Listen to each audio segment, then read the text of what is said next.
Hi, this is the Be Well with Michelle Greenwell podcast. Our heartwarming conversation is designed to lift you on your wellness journey. Grab your cup of tea and enjoy the podcast.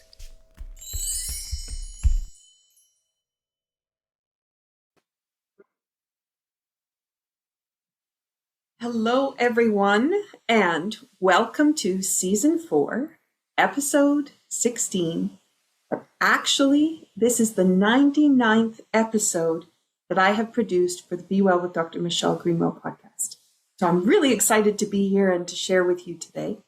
I am not bringing on a guest because I wanted to talk about some of the things that are most predominant in the work that I do and the way that I live. And this has become really evident in the last couple of weeks as people have been asking me questions. I've been reaching out for some very special projects that are going to happen. And what is at the heart of that? So that's what I want to share with you today. So we're going to be looking at what is the BioEnergetic Wellness Formula? Why is it important? What could it be doing for you in your self-care? And how could you be completely changing your day so that innate healing potential is happening with everything that you do? That's what I want to talk about today. So before we get started, let's dive into what kind of tea did I bring today. So I'm going to show you my jar because I keep things in the jar in the cupboard here. My Mission for Change community tea. And the reason I'm going to highlight this tea today is because this has become an incredible companion for me for business meetings, for connections with different kinds of groups. And it's the only blend where I actually went into a deep dive into 2 ingredients at a time and the relationship of those 2 ingredients to each other, and then the overall relationship of all the ingredients in this blend to create the space for what the intention says.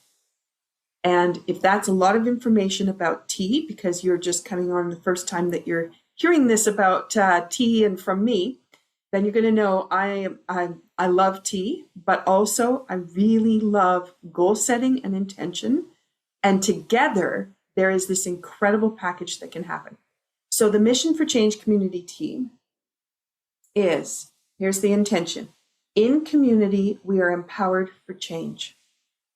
One of the things that I have done with this tea is, one, I often make it for the board meetings that I do for Can Be Well. And that's the Canadian Association of BioEnergetic Wellness. And what happens in those meetings is we quickly move through the material that's going to get us to our goals. And I'm usually sipping on this tea. I change it up, but this is often one. The other is that one of the classes I teach, the Chi Integration series, this one for one whole series, we spent 8 weeks using just this tea. So every time we gathered, that was the tea that we all blended. We all brought about that community idea for change. And then that is how other things were inspired in the people that we interacted with, but also it gelled us as a really solid unit. And the class just keeps going on. We're on, I don't know even what it is, series like 22 or something like that. That many renditions because people just enjoy the content of what we're working on and really together supporting each other for our goal setting and thriving. And that's really exciting. So that's why I chose Mission for Change today. And whatever you have in your mug, I'm going to lift mine in a cheer. I've got my dance debut mug. This is when I started the business way back when. It's now the Greenwell Center for Holistic Health, with Dance Debut as a part of that. And it's become all more encompassing. So cheers. I wish you the same in the intentions that you decide to set as you move forward. And today, I hope I'm inspiring you to think differently about the content of what you put into your day. Cheers.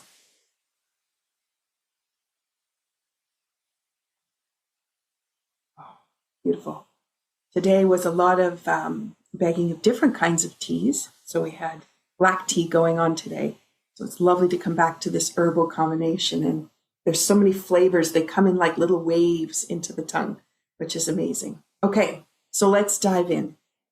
Episode 99 of the podcast, I never imagined I would be here. I started the podcast thinking it would just be something I do as an experience to see where it was going to go. And it's created such amazing conversations with people and relationships. And that, again, is about what we're talking about, building community and creating the space for all of us to change and grow. Okay, in order to do that, we need a bioenergetic wellness formula. People often ask me, what is the scientific background behind what you do? Well, there's layers. There's layers. So it's a difficult question, not because I can't answer it and I don't have the science sitting there. It's because there's so many layers to it. Where do I start to explain? First off, I'm working with Chinese medicine concepts, which come from thousands of years and all kinds of results, depending on how they've been used. And if I'm doing movement, then the movement results would be based on what people gain in health and wellness by doing Tai Chi movements. But there's the virtues of Tai Chi. There's the concepts of Tai Chi that everybody's empowered by and living with as a result of practicing Tai Chi. And again, that goes back thousands of years and how the change happens. Fast forward to what I want to talk about now, which is the BioEnergetic Wellness Formula. As I was working on my master's thesis, I was evaluating what are the key concepts that help people in my Tai Chi 10 and 108 is what I called it, which was introducing the idea of biofeedback. So how to gain information from the body that can support what kinds of Tai Chi exercises should you be doing? How many do you need? What kind of order do you need to work on in it? And then creating a list of Tai Chi movements that people could engage in as they were learning the 108 moves from Master Moy's work, which is the bulk of the Tai Chi work that I work with. And from the interviews that I did for the thesis, it became really apparent two things. One was it was empowering to know that you could get feedback from the body about what it needed and what was the priority. So that was really interesting for people to have that kind of skill. The second was for those people that use that skill all the time, they forgot about it. They forgot that it was even a skill because it just became what they were doing all the way through their day. And I want to draw attention to that because when people ask me about what is the science, when we are involved in what we're doing and we do it without thinking about it anymore, it just is a way of living, a way of doing things. It no longer requires us to pay attention to it, and we don't even realize that it's sitting there. Now, how are you going to measure that? That becomes a little bit difficult. It's measurable when you put these things in a row. But when you are gaining biofeedback from the body every day, all day, in things that you do, it's just what you do. And for those people that don't use that skill, they can't understand what would be the value, how would you measure it, why would you need it? So it becomes a way of living. It's a way of developing habits and a way of creating patterns for yourself that are lifting you up and energizing you all the time. So I guess the evidence then becomes when you slide down and you're not feeling well or you're tired, lethargic, your emotions are out of balance, what are you going to do? You're going to come back around to these patterns that you know lift you up and give you vitality. And that is the evidence that it's working for you, which is fantastic. And every day is different because your body needs different things on different days. It's not a cookie cutter fit. It's not going to be, this always works for me. No, it can, but it might be slower. It's much faster to say, what's the priority of what I need today? And then dive into it. And of course, how you feel and what you notice is going to be more important. Okay, I'm going to take you to my It's in the Cards deck. And you've seen me bring this up in many episodes. I'm bringing it up today because this deck of cards, it was a very special project as a result of the pandemic and the opportunity to put together some art-based activities that could be empowering for people. And this card deck came out of all the tools that I have in my Touch for Health toolbox, along with my knowledge of movement, Tai Chi, dance, foot sensors. There were so many lovely little nuggets that I could bring together and I could put into a formula for people to easily be able to pick something up and just activate it and be involved in it. And again, if we're going back to the science of it, well, these tools have all been existing for a long time. People have had great, incredible results with these tools. All I did was put it into a package so that people would have it in one spot. One way to play, one way to explore, and a card deck is really simple and easy. All right. So the background of this is, it does come from, well, a long background, traditional Chinese medicine, 5-element theory. It also has exploration ways. And what happened was I built this deck ahead of working on my dissertation, and it became the answers for my dissertation, which was very interesting. Because instead of me discovering, which I did at the end of my dissertation, I had already known the information previous. It just didn't come to me until I finished writing the dissertation and my final result. And I had already discovered it well earlier. But again, when things are working well, you don't realize what's sitting there for you. It's one of those things, they just disappear into the background because they work so well. The only time we really notice is when things don't work well. And then that's when our attention gets drawn. So it's lovely to know this was already in place. So what I've done is I've brought up my compass cards.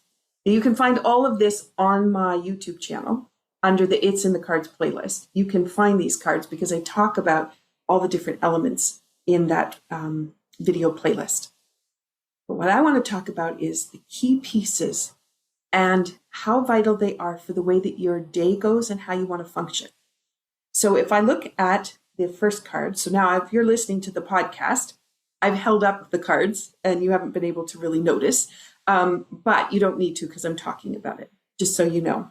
And you don't need to write it down because you can go back to the podcast, but you can also go to that playlist and check everything out for something if you want to look it up, okay? If you're driving in your car, that's okay, keep listening. The very first thing, first card, I'm just going to hold up the card that says goal setting.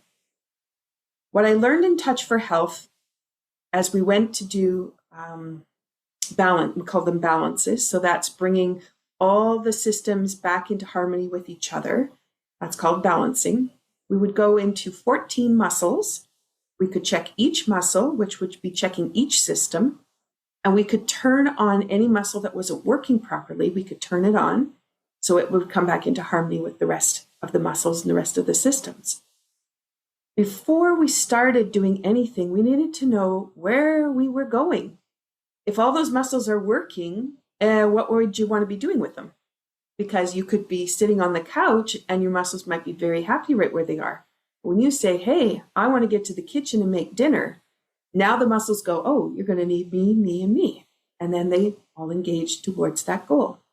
It's the same thing for how we have our day, how we want to live our life, where we want to go, some things we want to accomplish. If we never identify where we want to go, then our body doesn't know how we want to respond to that.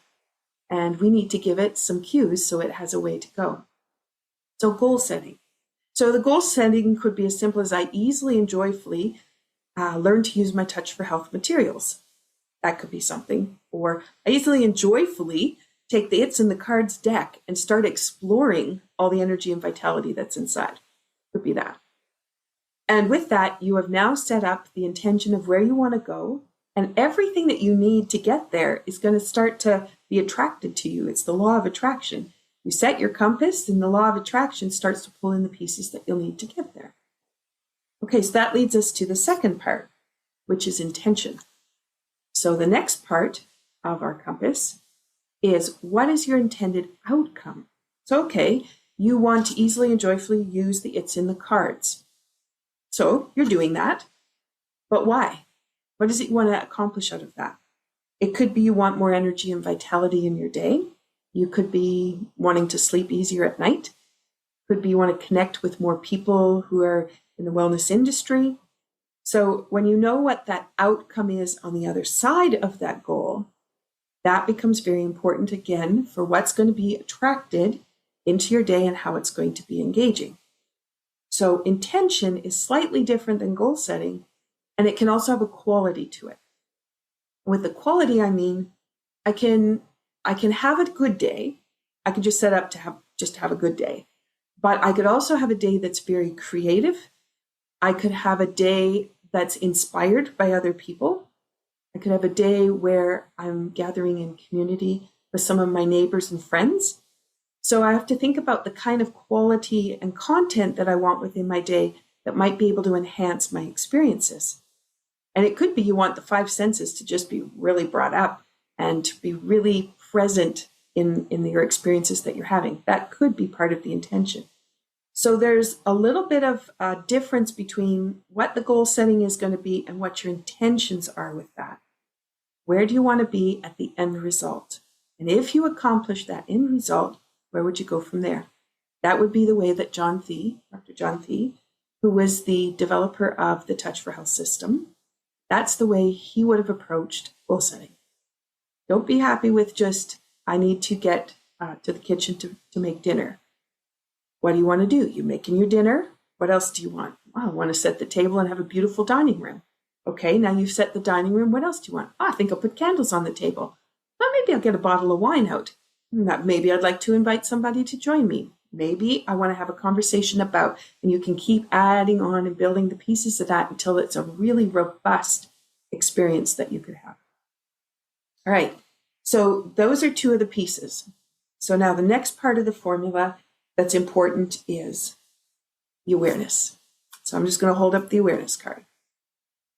The awareness is, what do you know about the situation that you're trying to change? What do you know about the level of stress on your body? What do you know about some of the components that you might need to accomplish the goal? And then there's going to be ones that you have no idea exist or that could be supportive to you.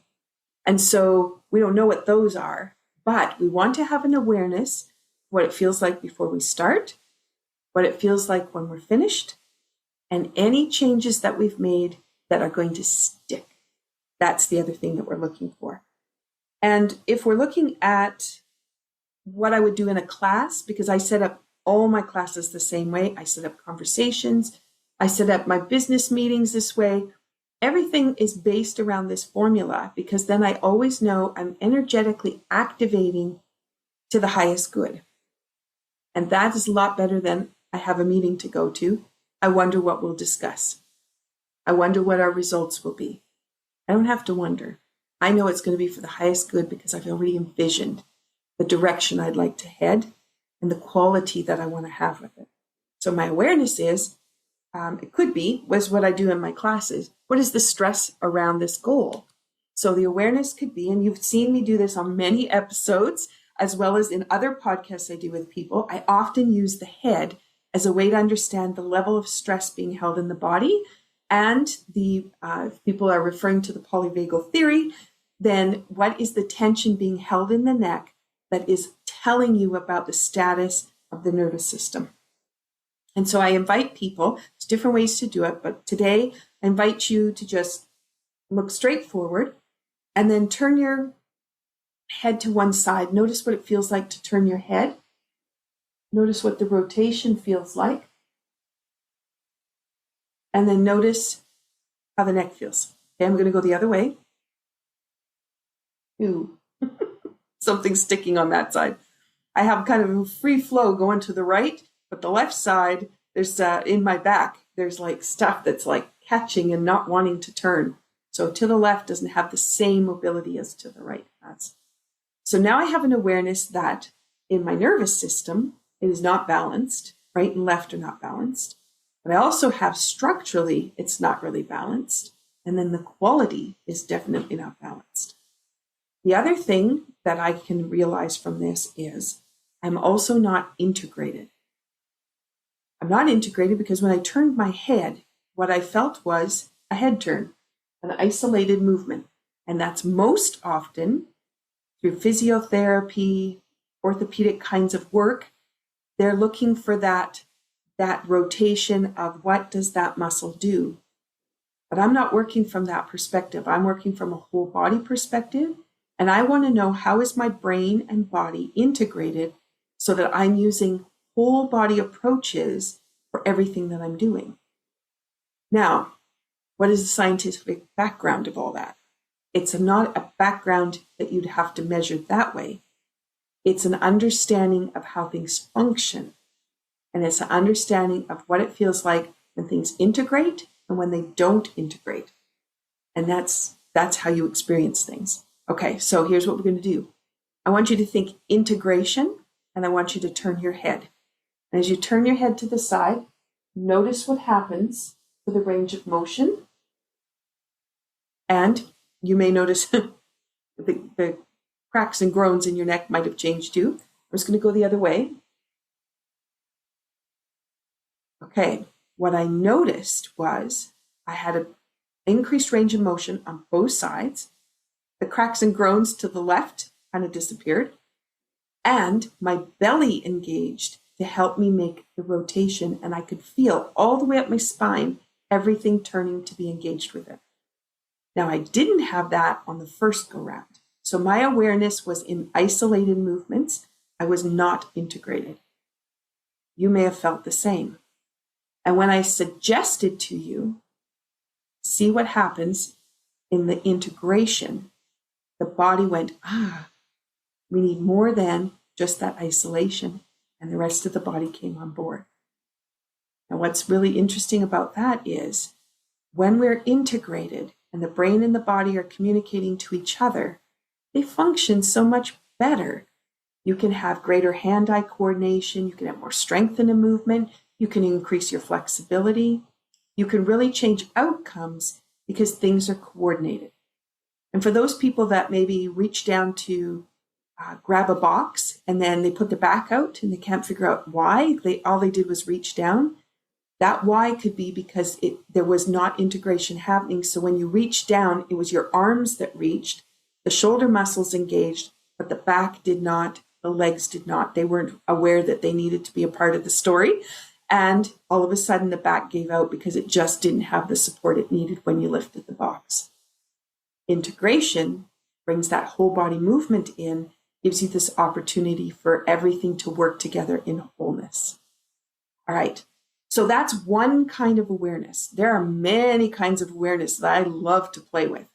And across the podcast, across the different programs that I'm involved in, you are exposed to all those kinds of awareness ideas as we go along. But for today, we have the head turn and we have the integration of it.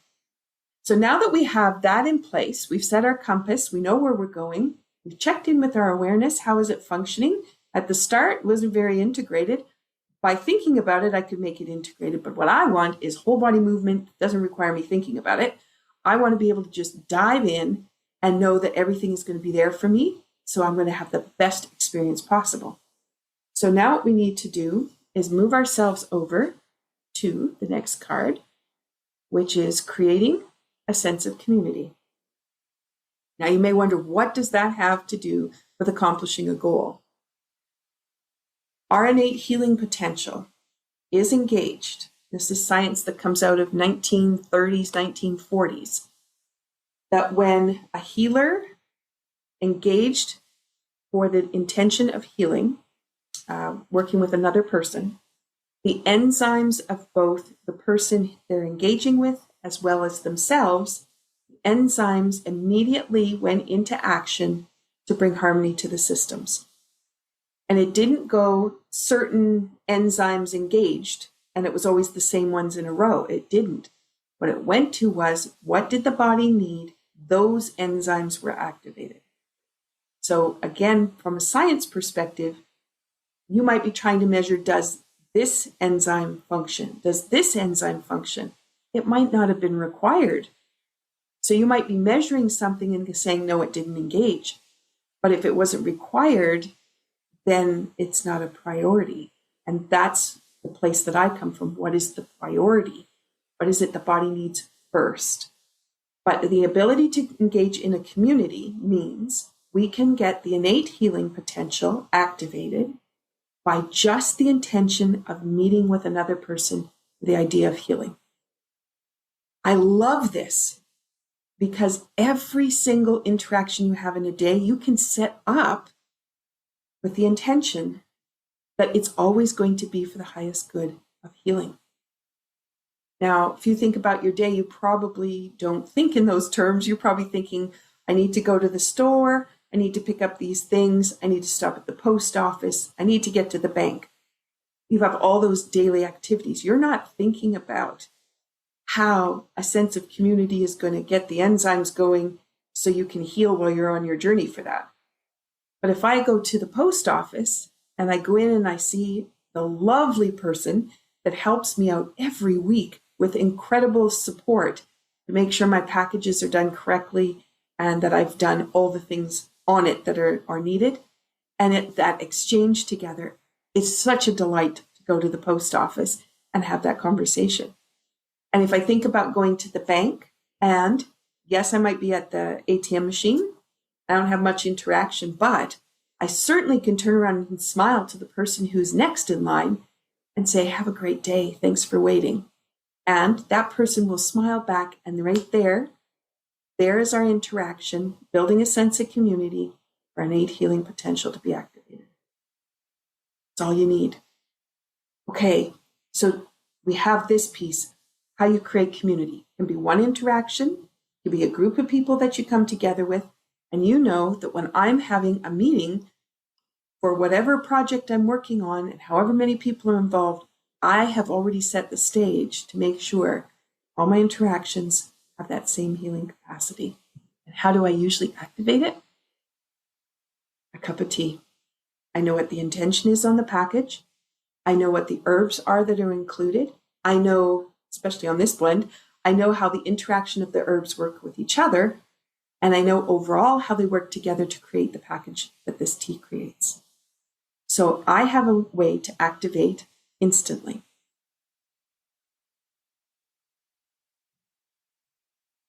So what did I just inspire by sipping on that tea? I inspired you to think a little bit differently about your day. How might you be engaged in getting that innate healing potential activated? Are you participating in that, or are you taking energy away from that? And I'm hoping by sipping on that tea, I'm inspiring you to think differently, act differently, make a change in your pattern that's going to be for your highest good, and then keep it. It's really that simple. Okay, the last card. The last card is intuition. What does that mean? Some people think that intuition is something that some people are gifted with. But what I know is I didn't think I was gifted with it. I didn't understand intuition.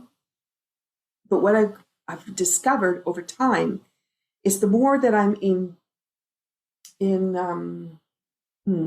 line with my goals and my intentions, the more intuition I have, the more I'm aware of what cues to pick up that are going towards that goal. And so sometimes I get an email that comes to me that has a clue in it that is towards the goal, and I didn't know that email was coming. I didn't even know it was going to be on my radar of something to look at. But it gives me this opportunity to interact in a different way and also to understand the cues coming towards me.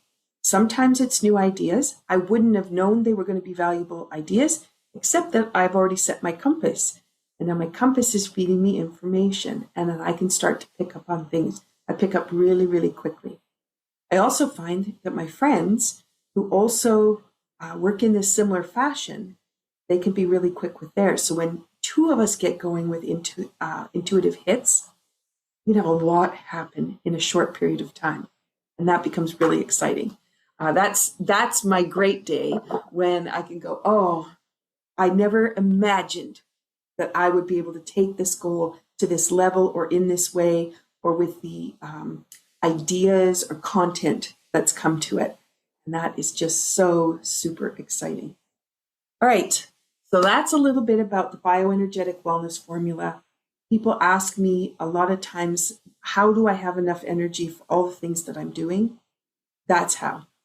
And a lot of things are interrelated. A lot of things come onto the schedule.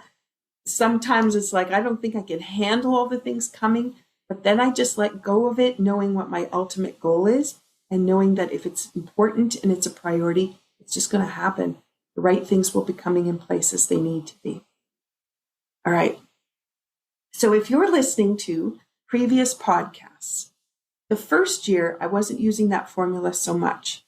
But as we come into the second, third, and fourth year, particularly season 4, I've been very specific on how I put together the podcast. I want everyone to have a healing session out of every podcast. The earlier ones, we had a lot of really interesting conversations with some great nuggets of information. So if you look at the titles and the descriptions, there may be pieces there that could be very supportive to you and your journey and the formula that you're using to get yourself where you want to go. So I invite you to go back and look at some episodes. I would like to highlight a couple episodes before I take you on a journey with the spine. And I'm going to talk a little bit about emotions and the spine today. But I wanted to just draw attention to Colin McLeod. Colin is a musician that I was lucky to be introduced to just 2 short years ago. And Colin started out playing music for my Movement Made Easy classes. He started with playing traditional musical tunes. And then he started to let go of trying to control the music until he was in flow with the music. And there was several episodes that we talked about. There's one all about chakras. It's a long one, but each chakra gets balanced as you're listening. And I do movement patterns related to it. It's a really fantastic episode. If you want to check that one out and really have a healing session. Stay tuned, because Colin and I are working on more work in relation to music and movement and the ability to heal the body. And we're preparing for some upcoming conferences and developments that'll take us into retreats. So stay tuned when you see Colin's name come up. I also worked with Bradley Murphy, and Bradley and Mari Britton came on to do one of the podcasts as we were preparing for the Celtic Colors International Festival community event that we were holding. And their music is so empowering. It's so beautiful. It's steeped in tradition, the Gaelic language. Both Bradley and Mari we call them triple threats. So they can sing, dance, play instruments, but they do a lot more than that. But what happened with Bradley was he came and was a guest on my Movement Made Easy class in the spring of 2024. And he started singing it in Gaelic. He just intuitively started to do it as we were doing the exercise. And then he picked up his fiddle to give almost a droney sound in the background. It was so moving, was so amazing. And then we talked about it afterwards, and you can see the clip. It is up on my YouTube channel, and it's Movement Made Easy, but you can see the little mini clip that I did of the class. And what Bradley talked about was an elder that suggested to him there's 2 ways that you can look at music. Music can either support people or not support people.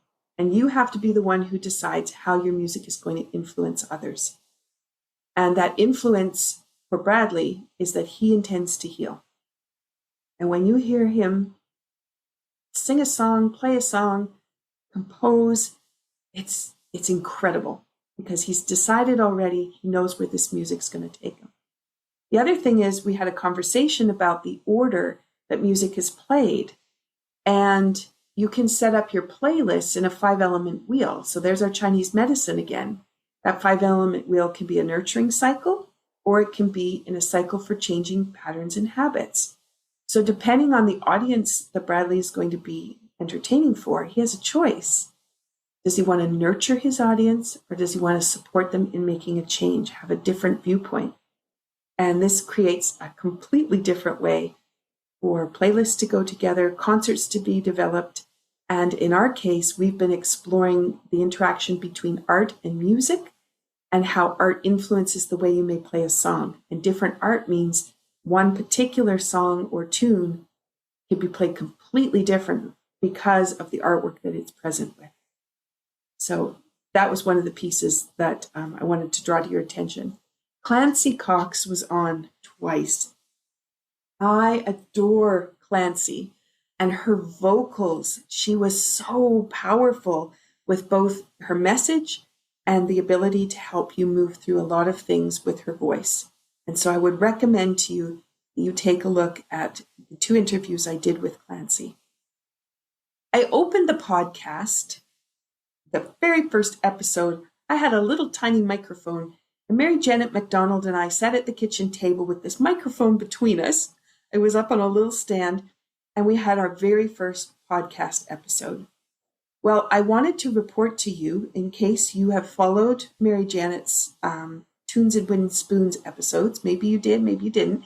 If you didn't, on Facebook is Tunes and Wooden Spoons. And Mary Janet, during the pandemic, she wanted to be able to reach out to her family first off. And so she decided she would do a cooking lesson once a week. And she would pick a recipe that was out of her recipe box, and she would share it with the family. And that quickly developed into these episodes that were on Facebook Live every week. And she was bringing more than just her family in. She was bringing people from around the world who were feeling lonely and isolated. And she brought them in to be able to feel loved and connected. There's that connection piece again, that formula. And she would have special guests come on, musicians. They could talk about what they were doing. Her guests might be related to the recipe, might be related to an activity that was going on. Family member passed through, they came on, had a conversation. Now the rest of the family was up on what was happening. Just an incredible episode of activities that happened with Tunes and Wooden Spoons. So if you did not watch Mary Janet, you can go right back to season 1, episode 1, and listen to our very first podcast. And then go and check out Tunes and Wooden Spoons. Mary Janet went on to actually author 2 cookbooks as a result of that beautiful show. And she's toured all over the place because of it, and is still doing that because the cookbooks are just so sought after for the love and compassion that are in them. Now, I want to take you to a recent episode I did. This is in season 4. This is with Teresa Stone, and it was Finding Divine Guidance. I can't tell you how many people watched and listened to that episode. Teresa has these incredible new books called Conscious Insight Journals. She's taken the idea of journaling. She's taken the idea that you could automatic write, which is taking the pen into your hand and just see what comes out. But she's also advanced it to her ability to connect to people on the other side, for intuitive guidance, for astrology, for things that just happen in the universe that she can pull in. And so she's got some very specific prompts to help you pass through certain subjects. So each journal, volume 1, 2, 3, 4, each one has a very specific subject that has with it. And she has just managed to bring the teas onto it so you can be sipping on a tea with intention that matches up with the topic of that particular journal. What does that mean? The BioEnergetic Wellness Formula is embedded within just that idea. It's so fantastic. And it means that when you're sipping on the tea, you will be moving yourself into new patterns and behaviors, resolving some of those things you might be writing about, and moving you into a future that is taking your experience of the past, but putting you in a place that you really want to be. And all that is happening with her journals. So if you didn't listen to Finding Divine Guidance, then please take some time to listen to that episode. It is just so amazing. And if you're compelled to do some writing, please order her book and whichever journal that you're drawn to, and start the journey of playing with those journals. And if you want to add a tea, that's great too. Teresa has the teas. She lives in Edmonton, Alberta, and she has the teas there that can be purchased with the book. But also you can easily order the tea from me. Tell me that you're ordering it because you're going to be working on the journals, and I will make sure that Teresa knows that. All right. I wanted to bring around a conversation with Mohammed Essa from Egypt. We did this season 3, episode 29. This was Wellness is a State of Mind, and this was really well received. And it had a lovely conversation from his viewpoint about Tai Chi and movement for wellness. And we had some lovely banter that went back and forth. For those people that have never tried Tai Chi, going onto my YouTube channel, you're going to find several playlists there. But the Tai Chi Wellness playlist is one that allows you to start really understanding your body from a seated perspective before you move into the standing version of Tai Chi. And for me, this has been a beautiful way to get to know awareness of the body, again, going back to that formula, and then how I can transfer the knowledge that I gained from that awareness into standing movements and into standing sequences. And that has really transformed my own Tai Chi, but also the way that I teach Tai Chi and what I emphasize when I have a class that I'm working on. All right, those are some of the episodes I wanted to bring to your attention and that were very popular from those people listening to the podcast. So let's go to the spine, because this is another science piece that I wanted to bring forward that I get asked about as well. And people will say, how do you know in your unwinding trauma program that you launched in, when did we do that one? In May of 2024. Colin and I went to Tenerife, Spain to present for the Nolative conference.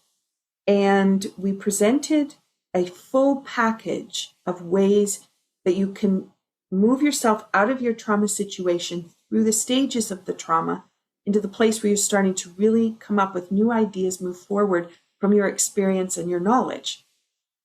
And I get asked, well, what is the science of that? And is there anybody else doing that? My answer is no, there's nobody else doing that. But the only reason I say that is because of the layers. There are people doing bits and pieces of the content, absolutely. They've been doing some of that for thousands of years, so it has a huge background. But if you go back to who's packaged it the way we packaged it, and that's with Tanya Levy's artwork, the coasters that we created between Tanya and I, and then Colin's music with the movement, that was all layers. And what happens a lot is when you break it down in science, you're trying to isolate these pieces. But we didn't do that. We actually layered what we knew worked well, layered them up together. And what happens is individual for every person, because it depends on their goal. It depends how that formula has come together for them, what they've included in it, and then their experience out of that. What is their priority that they need in order to move forward to the next place? And so that's part of my answer. But the other part is I go back to the work that I did in my dissertation. And this is the part that I think you'll find most interesting, is when you go back to looking at the spine and what is the function of the spine? There's a lot of things that it does. This is what I'm going to focus on. The spine has a way of telling us from a movement perspective how well we're functioning. So if your neck is stiff or between the shoulder blades is stiff, you have some things out of balance that aren't working well. Now, some of us will just say we're stiff. It's because I ate too much sugar, something like that. Because I lifted something too heavy the day before. I moved incorrectly, or I did a lot of movements that I haven't done in a while, so those muscles are a little bit stiff. That would be the way that we try to resolve the answer in our head. And again, from an isolated position of we're always trying to solve things by what we know, by nutrition, by structure, by mental capacity, what we've been thought of how we want things to go. And so what I'm introducing to you is the idea that that might not be true from a whole body perspective, whole movement perspective. And I did a deep dive between the master's thesis and the dissertation into understanding what's happening in the spine from a frequency perspective, through the chakras, the emotions that come from the spine, through the fascia out to the organ systems, and then the function of muscles related to those parts of the spine. That's a lot of information. And so people say, where's the science of that? Well, if we look at muscles and organ systems, that comes from the information that comes from Dr. George Goodhart, which is a precursor to the Touch for Health protocols and systems that Dr. John Thie created. And Dr. George Goodhart discovered that there are specific muscles that are linked to specific organ systems.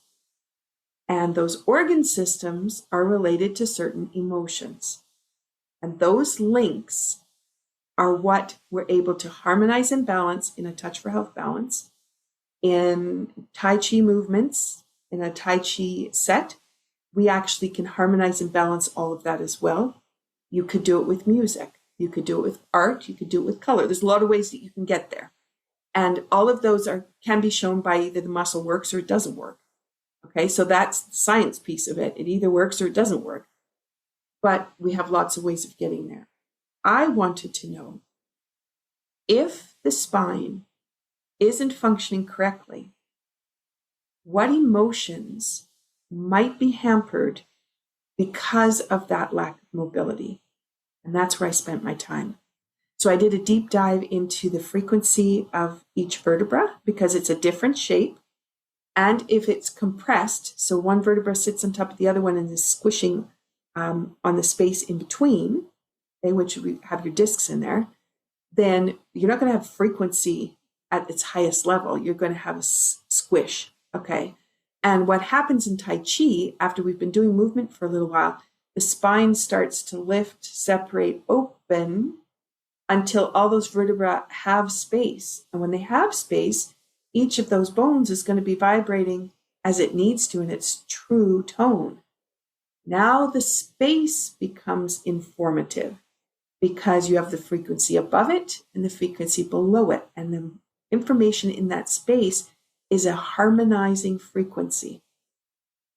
Now from the bones, you have nerve endings that go out to the organ systems and travel through the nervous system, travel through the fascia. So there's a lot going on there structurally, but also connected to that particular vertebra going out to that particular organ system, you are going to have certain muscles that link up to it. And if there is squish, frequency's not quite there, you can have those muscles turn off, not function, create a pattern of movement that isn't really helpful. And I wanted to understand a little bit of that because there's emotions linked to that. And if those muscles aren't working, the lens that you're going to be looking through, the way that you think, could actually be hindered in a certain way. And so I wanted to draw a little bit of that forward today. So I have my other deck here because I wanted to share it with you. So there's the affirmations for the body and biofield deck. Okay. And this one, if I'm going to affirmations for the spine, this was the very first deck that was created. There's 4 decks in the one deck. So this is the first of it. And this was being able to understand what are the emotions related to each of these parts of the spine. So I'm just going to randomly pull the card here. Randomly, it fell to the floor. So I'm just going to pull it up here. All right. This one is, I'm going to show the artwork. So those people listening to the podcast, this one looks like a doodle art for anybody who remembers that. It has all kinds of lines and spaces and shapes and things in different colors, making a huge mosaic. And it looks like it has wings that go out the side, looks like a column that comes up the center. There's some kind of a heart-ish kind of space in the middle. And then it has some arcing pieces that come down below. To me, you can almost see a spine. This is thoracic 12. That's what this visual represents, the artwork. And the artwork is Tanya Levy's artwork. This is photographs of nature run through filters, some layered on top of layers, to create these images. And this particular one, balance is necessary for success. Be sure to live multidimensionally with all intentions, body, mind, and spirit, equally focused on your life and your purpose. I think that's a lot about what we're talking about today, so I think it fits very well. And the note for this one is A sharp. So thoracic D, that particular bone, vibrates at the note of A sharp. Now, that also goes out to different organ systems, depending on what's attached. What I do know about thoracic 8 to 12 is 8 to 12 is where the psoas muscle inserts into the spine And the psoas goes out towards the femur and connects the leg to the body. Very important one. The psoas muscle is responsible for how you bend forward and come back up straight, but also how you can lift your leg up and put it back down. Most of our muscles don't have that multi-dimensional movement capability in there, but the psoas does. The psoas is part of the water element, and it is related to the emotions of fear and anxiety. And there are a lot of people who spend a lot of time sitting where they have everything compacted and contracted so it locks up. And then the lens can be through fear and anxiety. And it could be that somebody asks a question and the response that you give back, do you want to go out tonight? I'll meet you at 10 o'clock on the corner. And the immediate reaction is, it's too late, it's going to be dark, it won't be safe. And that's the fear and anxiety. If everything is in function, it can be, that sounds great, I will meet you there at 10, I will have, and there would be your response. Completely different response, and just based on how the body is feeling and functioning. So I wanted to bring that forward because a lot of people don't realize that the responses that they have are an indication of imbalance in the body, and it doesn't mean it has to stay there. So fear and anxiety can show up. Sure, we have a lot of fear and anxiety over a lot of things. But what if it was just because you always move the same way, or you always don't move the same way, you don't move at all, and you're locking up those emotions and they become your lens, they're the way you react, and that's how you do things. And you think it's normal. It's only normal because you're not moving, and that muscle is showing its wear and tear.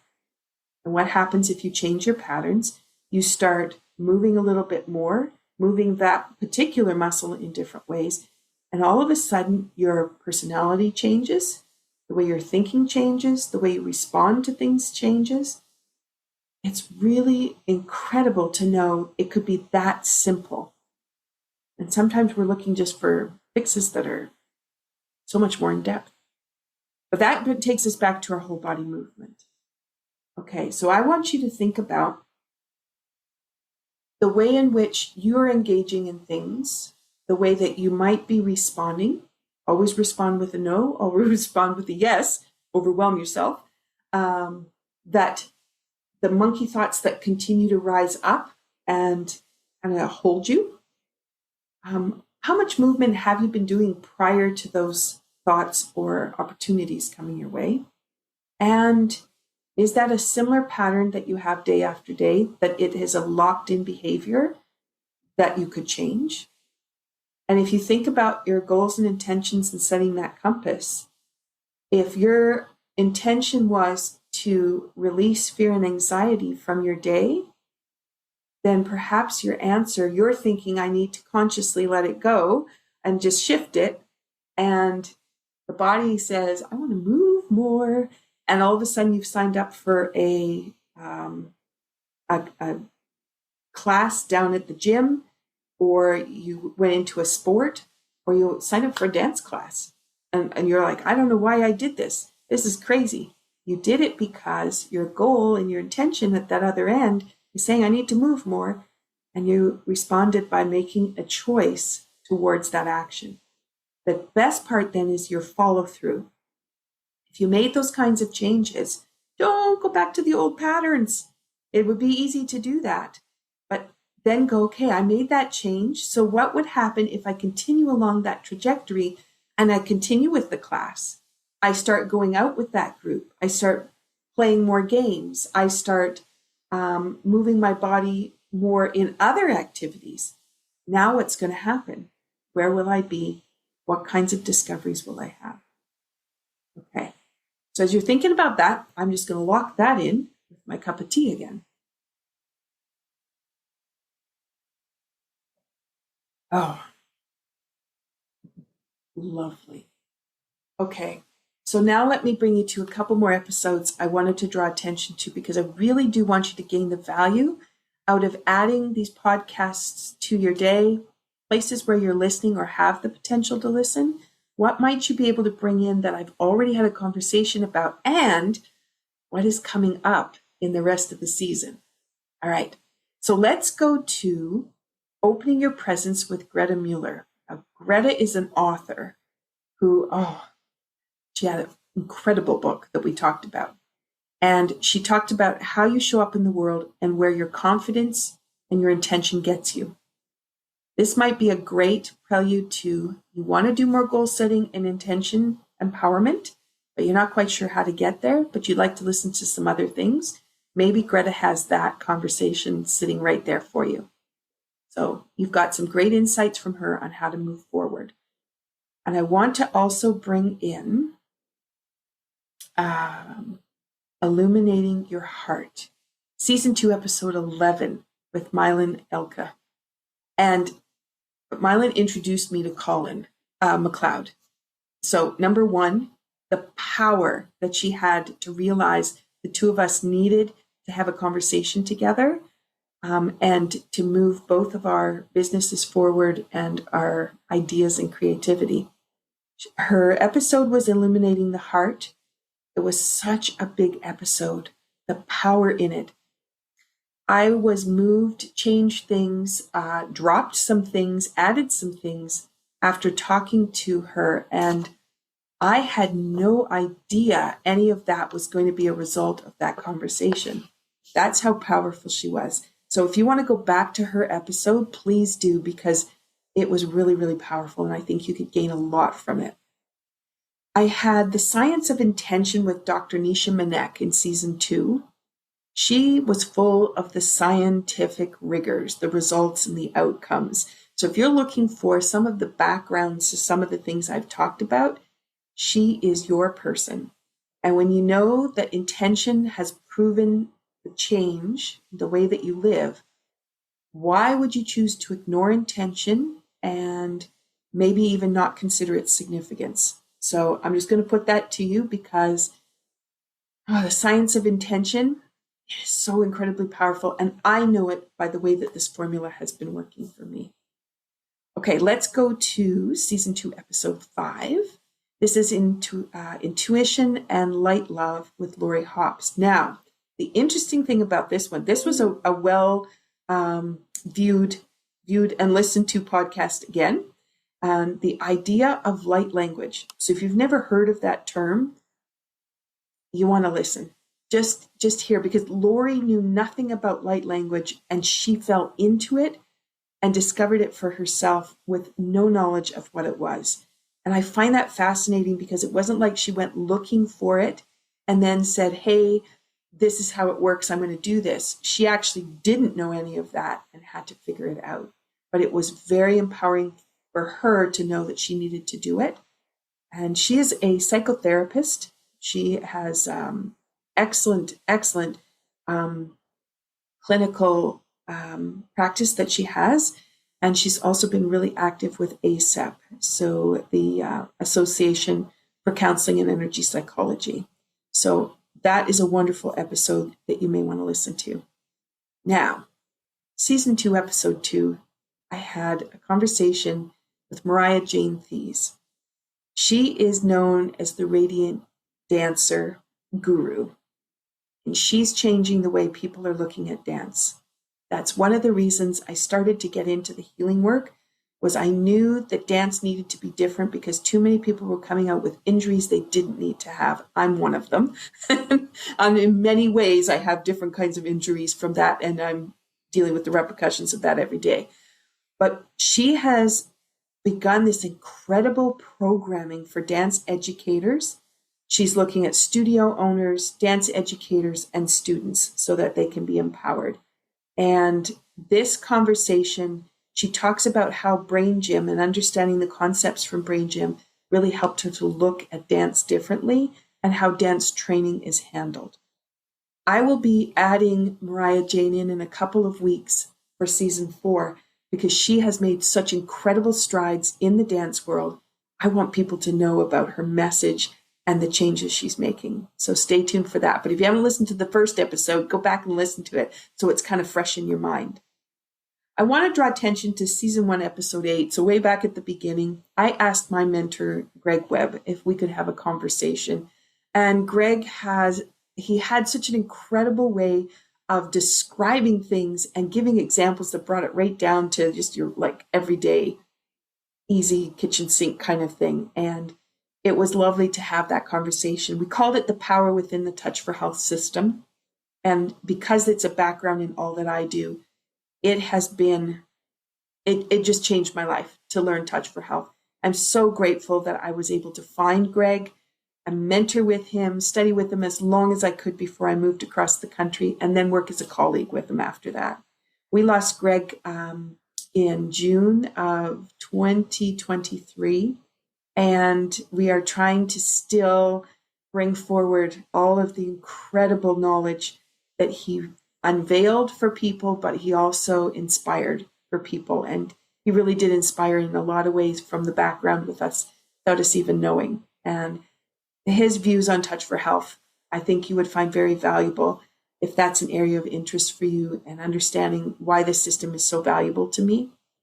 And as we go into the new year for 2025, I am doing the full Touch for Health synthesis, teaching levels 1 to 4, but I am advancing it with the movement understanding that I have from Tai Chi and dance, and how those systems, as I just described to you, from the muscle to the organ system, from the spine, I'm going to be bringing all that knowledge in to really develop the understanding and the joy of how we can do innate healing in simple movement structures.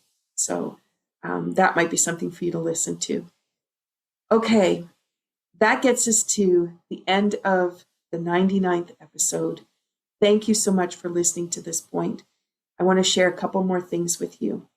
If you are on my website, greenwellcenter.com, CENTER.com, when you come in there, up will pop my top 8 stress releasers. You can also see it right on the front page. And if you sign up to receive those top 8 stress releasers, those are the top tools I use every single day.